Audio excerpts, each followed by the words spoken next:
ചിലർ അല്ലെ ഞാൻ യാത്രയിലാണ് എന്ന് പറഞ്ഞ് നിസ്കാരം പാഴാക്കുന്നവരില്ലേ? യാത്ര എത്ര എളുപ്പമാണ് നിസ്കാരം. അള്ളാഹു സുബ്ഹാനഹു വ തആല എത്ര എളുപ്പമാക്കി തരാണ്. ഫ്ലൈറ്റിലാകട്ടെ, നീ ട്രെയിനിലാകട്ടെ, അവിടെ പ്രയാസമില്ല. ദീൻ എളുപ്പമാണ്. ദീനിൽ ഒരു പ്രയാസമില്ല. നിനക്ക് അവിടെ നിൽക്കാൻ പറ്റുന്നില്ലേ? സല്ലി ഖായിമൻ, നിന്നാണ് നിസ്കരിക്കേണ്ടത്, അതാണ് അടിസ്ഥാനം. പക്ഷേ ഫൈലം തസ്തത്തിയ, കഴിയുന്നില്ലേ? അവിടെ പ്രയാസമുണ്ടോ? കാലിന് മുട്ടിന് വേദനയുണ്ടോ? അതല്ലെങ്കിൽ നിൽക്കുന്ന സ്ഥലത്ത് വല്ല ഇളക്കങ്ങളുണ്ടോ? നിൽക്കാൻ നേരെ വരാൻ പറ്റാത്ത ഫ്ലൈറ്റോ ട്രെയിനോ കാണോ? അവൻ ഇരുന്നുകൊണ്ട് നിസ്കരിക്കട്ടെ. ഫൈലം തസ്തത്തി ഫഖായിദ, ഇരുന്നുകൊണ്ട് നിസ്കരിക്കട്ടെ. ഇനി ഇരിക്കാനും പറ്റാത്ത അവസ്ഥയിൽ, വല്ല രോഗാവസ്ഥയിൽ നീ കിടക്കേണ്ട അവസ്ഥ വന്നോ, അവൻ അല ജംബിൻ, പാർശ്വഭാഗം ചെരിഞ്ഞുകൊണ്ട് നിസ്കരിച്ചാൽ മതി.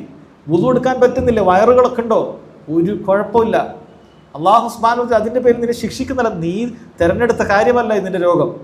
നീ വുളു എടുക്കാൻ പറ്റിയിട്ടില്ല എന്നതുകൊണ്ട് നിനക്ക് അടുത്ത ഓപ്ഷൻ മണ്ണുണ്ടെങ്കിൽ തയമ്മും ചെയ്യാവുന്നതാണ്. ഇനി ഒരാൾക്ക് അതുപോലും പറ്റാത്ത അവസ്ഥയാണെങ്കിൽ ഫാഖിദു തഹൂറൈൻ, വെള്ളവും വേണ്ട തയമ്മും വേണ്ട, അത് നിസ്കരിക്കണം. അവൻ്റെ അതേ അവസ്ഥ നിസ്കരിക്കണം. അവൻ്റെ മൂത്രമൊഴിക്കുന്ന അതിൻ്റെ പൈപ്പുകൾ ഒഴിഞ്ഞു പോകുന്നുണ്ടെങ്കിലും ശരി, അവൻ വുളു മുറിയുകയില്ല, അവൻ്റെ തഹാറത്ത് നഷ്ടപ്പെടുകയില്ല. ഇളവുണ്ട് ദീനിൽ, എല്ലാ കാര്യത്തിലും അള്ളാഹു സുബ്ഹാനഹു വ തആല ഇളവുകൾ നിശ്ചയിച്ചിട്ടുണ്ട്.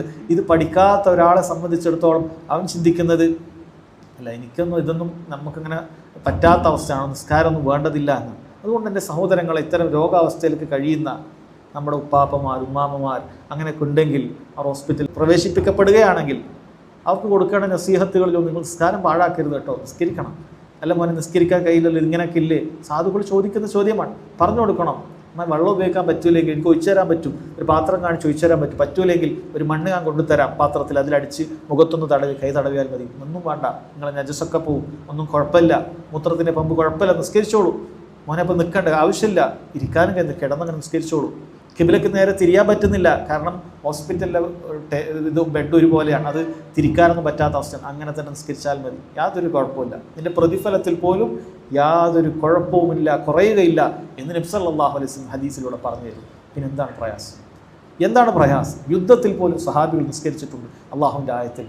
പിന്നെ നിങ്ങൾക്ക് എന്താണ് പ്രയാസം? അള്ളാഹു സുബ്ഹാനഹു വ തആല ഈ അനുഗ്രഹങ്ങൾ നൽകിയിട്ട്, ഈ നിർഭയത്വം നൽകിയിട്ട് നിസ്കരിക്കാതിരിക്കാൻ എന്താണ് തടസ്സം? ചില ആളുകൾക്ക് പിശാച് ഉണ്ടാക്കി കൊടുക്കുന്ന കാരണങ്ങളാണ് നിസ്കാരം ഉപേക്ഷിക്കാൻ.